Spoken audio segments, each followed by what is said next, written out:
अत्यंत वैराग्यवान जो होता है, उस अत्यंत वैराग्यवान को ही समाधि का लाभ प्राप्त होता है। समाधिस्थ जो पुरुष है, उस समाधिस्थ पुरुष को ही दृढ़ बोध प्राप्त होता है।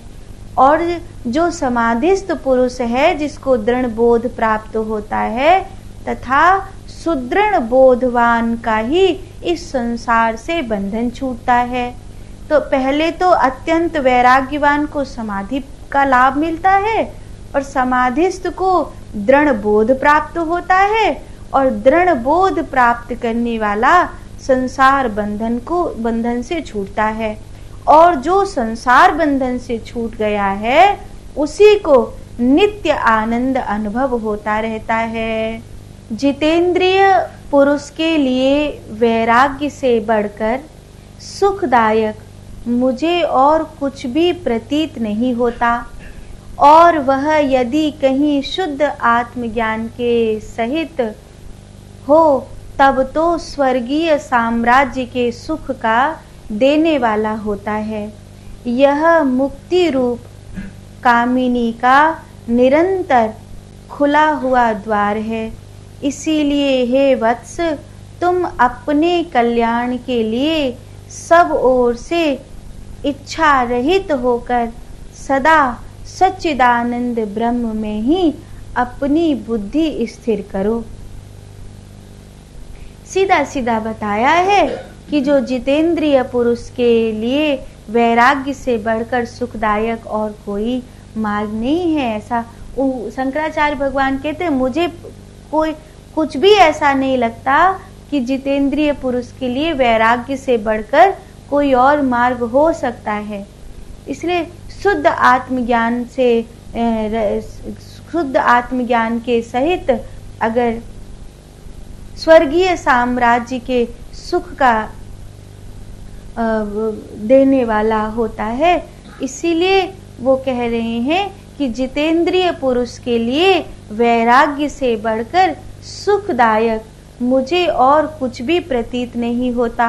अभिमान छोड़कर दूर से ही कर्मों को नमस्कार कर दो।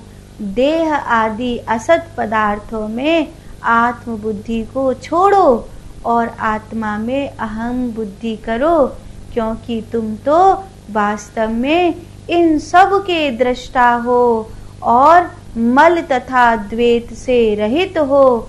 जो परब्रह्म है वही तुम हो।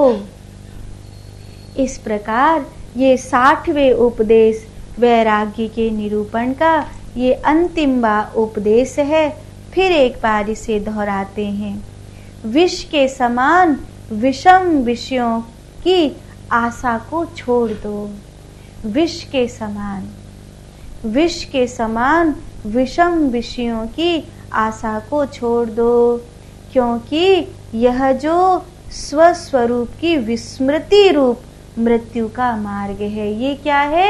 ये विषय का चिंतन, विषय का चिंतन करोगे ना, तो ये विषयों का चिंतन ये स्वस्वरूप की विस्मृति कराने वाला है। तुम अपने रूप को भूल जाओगे, अपने स्वरूप को भूल जाओगे, और अपने स्वरूप को भूलना ही तो मृत्यु है। तो इस मृत्यु को अपने हाथ से क्यों ग्रहण कर रहे हो? ये जो जाति कुल आश्रम, ये जो इस सब है ना, इस सब का अभिमान छोड़कर इन्हें दूर से ही नमस्कार कर दो। जैसे कई चीजें होती है जहाँ आपको नहीं जाना, आप कहते भैया दूर ही से राम राम बढ़िया, क्योंकि ये कछु ऐसे दूध हैं ना तो घट के जाएं और ना उड़े ले जाएं। ये ऐसो गरम दूध है भैया, ना सटको जा रहे है और ना थूको जा रहे है। तो कछु ऐसी चीज हैं जिनको अभिमान, जिनको चिंतन, इनको तो भैया दूर ते ही नमस्कार कर दो, दूर ते ही राम राम कर दो कि भैया अगर तुम एक बार हमारे पल्ले पड़ गए तो फिर तो ना तुम संभाले जाओगे और ना तुम छोड़े जाओगे। एक बार विषयों का चिंतन करना ये चित्त सीख जाए, मैं आपको बहुत कड़वी बात कह रही हूँ, फिर आप माला फेरोगे ना तो भी आपको विषय का चिंतन आएगा, रात की नींद में आपको विषय का चिंतन आएगा, आप बार बार विषयों के चिंतन को भगाओगे, फिर चिंताएं आपको घेरेंगी। ये क्या होगा? एंजाइटी बन जाएगी, डिप्रेशन बन जाएगा, ओवर थिंकिंग बन जाएगा और आप खुश रहना भूल जाएंगे।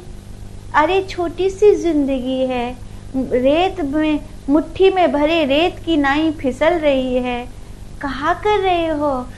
खुश रहो और दूसरे को खुशी दो। सब कछु अच्छो है, जो अच्छो नहीं है वाको इग्नोर कर दो। जो तुमको ऐसा लग रहा है कि ये मुझको खुशी नहीं दे रहे है, कि मेरे घर वाले ऐसे क्यों हैं, मेरे पास ऐसी परिस्थिति क्यों है, मेरा शरीर ऐसा क्यों है, मेरे साथ ही ऐसा क्यों होता है ना? तो ऐसी चीजें अगर खुशी को छीने तो चुप हो जाओ और इनको इग्नोर कर दो।